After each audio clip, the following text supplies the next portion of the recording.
What's up guys, and welcome back. Today we're going to be reviewing another Stephen King novel. Now this one we are going to be reviewing today is Cujo. This is the one about the rabid dog. So this was published in 1981. It has around 309 pages. My version has about 420. One fun piece of trivia about this story, Cujo, is that Stephen King does not actually remember writing it. He was so high on his coke binge back then that he just doesn't have any recollection of it, and that's why he enjoys this book so much, because he just doesn't remember it. So I would say this is the first story which takes place solely or mostly in the town of Castle Rock, which is a staple in his books in the future. But at this point this was the first story that focused really on Castle Rock as a whole. So Cujo focuses on two families really, and maybe a couple of other characters, but the main focus of the story is the Trenton family, that is Vic, Donna and their 4-year-old child Tad. And the other family is the Camber family, that's Joe, Charity and their son Brett. The main connection between these two families is that they own a garage, and the Trenton's car kind of has some issues and eventually they need to take it there to get it fixed. The owner of the garage, Joe Camber, owns a dog called Cujo, as you would imagine, and he is I swear it's like a 200-pound Saint Bernard dog, so this thing is an absolute monster. Everyone in the book just says how big and huge it is, but it's also very lovable and comes over and runs up to you and wants to be stroked and stuff like that. Simply put though, the story focuses around the two families and their interaction around the garage, and how Cujo, the lovable dog, becomes rabid and starts to become deranged and insane and has an urge to get blood. Basically he just wants to eat, rip and kill. I had no expectations of this book. I've not seen the film. All I knew was it was about a rabid dog that would probably kill some people, so I didn't really know about the characters or how the story was going to be. So I was quite surprised that the majority of the story doesn't actually focus around this dog. I would say this is more about the family. If you drop the dog from the story, this is literally like a sort of drama. There is things going in between these two families which are issues within the families. There's some infidelity going on, some adultery, and then on the Camber side of the family there's also just the relationship issues that are going on between the couple and the son. So there's a lot going on, and it's very strong. The way these characters are written, you definitely feel the plights they're going through. So with the whole adultery situation in the book, it's about a struggling sort of family that discovers that one of them is not being faithful, and it's really interesting and really real to life about just how you go through all the motions of finding out someone's been unfaithful to you and how you can come to terms with it, and just the wild things that go through your head about thinking about the past of if they've done something like this before, and you try and think about all these memories of when something like this could have happened. And King does a really good job of just getting you in the headspace of both of the sides of the party in the story, and that's one of the best things about this, is just the characters and how they deal with this situation, not even including the Cujo the dog. This is just about how they sort of deal with this news, this bombshell that's been dropped in their family, and how they kind of react to it as being a married couple with a child.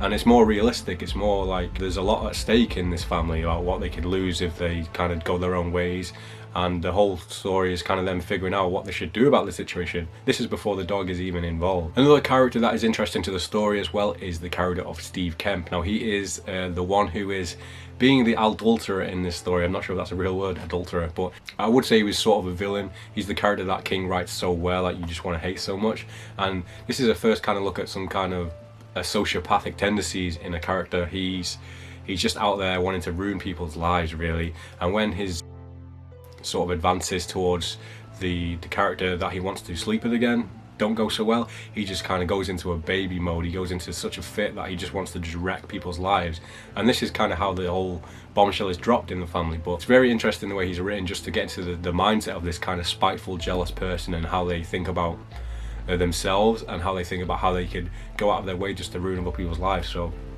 his character is definitely very interesting. Another aspect of the story that I wasn't expecting to be so engrossed in is actually the character of Vic Trenton. He works in advertising. Now I have a background in education in television production and making promotional videos and that kind of thing, so this really kind of made me feel like I would be interested in getting into advertising. So he works at a company called AdWorks, where they do television adverts and other kinds of jobs for other companies, and their whole storyline in this is that they are trying to work in this new advertising contract with this company that they've been working for so long, that has gone through sort of a disaster in marketing, and they are going on a trip to try and salvage what they can out of this relationship with the company. Over at Camber's garage there's also some things going on where Charity and Brett kind of want to get away from Joe for a bit to go on a little holiday, and Joe uses this as a way of being selfish and getting out on his own. So what this really leads to is that Cujo is left on his own, and Donna, Trenton and Tad need to get the car fixed while Vic is out of town. So yeah, as you can imagine, a rabid dog left on its own to its own devices is gonna get hungry and want something, and nothing's gonna be tastier than a small child, I guess, to him. So we have this situation where Donna and Tad are having to deal with Cujo while everyone else is having their own separate situations away from this. It's almost like such bad karma, because all of these situations that happen with Donna, Tad and Cujo, just the world seems to be going out of their way to punish them and not give them any rope to kind of pull on to get out of this situation. It just keeps going from bad to worse, and every time there's an opportunity it just seems to fail for them. So it was a really kind of bleak way of looking at this story. We also get some sections in the books which are told through the point of view of Cujo the dog, and I thought that was really weird. It's actually quite funny thinking about it when you think that King was out of his mind on cocaine. He didn't have any recollection of this, and he was writing chapters in the mind frame of a dog. So, and what these little segments of the book do is it gives you a glimpse into what Cujo's thinking as he's kind of going into his deranged, rabid mode. You get to see how he's changing and how his thought process is changing with him being rabid, and how things are just blurring the lines of whose family and what he's loyal to. And it is really interesting. We don't get too many of those in the book, but what we do get, it definitely gives you more of a sense of character with the actual dog, which is something I didn't really expect to see in a story. I would say this is the first book that really connects to another Stephen King story. I mean, we've had lots of references in the past, but within this story there is some kind of big connections to the Dead Zone. With it being set in Castle Rock, there is characters in this from the Dead Zone. There is the police officer George Bannerman, I think his name was, and there's lots of mention of Frank Dodd, the Castle Rock Strangler.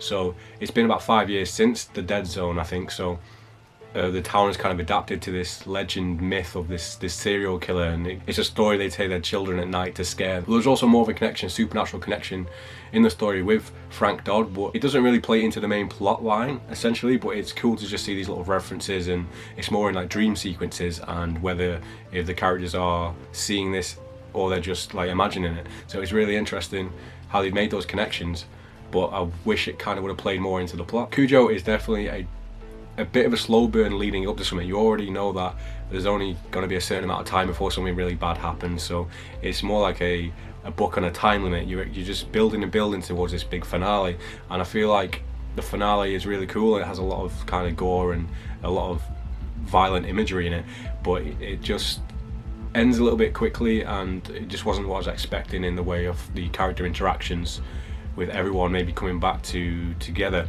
So a lot of characters just stay separated for a lot of the books. So I wasn't expecting that, but overall, yeah, I really did enjoy Cujo, especially just the characters and the whole sort of family relationship thing. So I'd highly recommend Cujo. Let me know your thoughts about Cujo down below in the comments section. I'm currently reading The Running Man, which is the last in my Bachman book by Richard Bachman, which is his pseudonym. So that'll be the next review that you'll be getting on this channel. So yeah, thank you all for watching. Subscribe if you haven't already, and I'll see you guys with my next review very soon.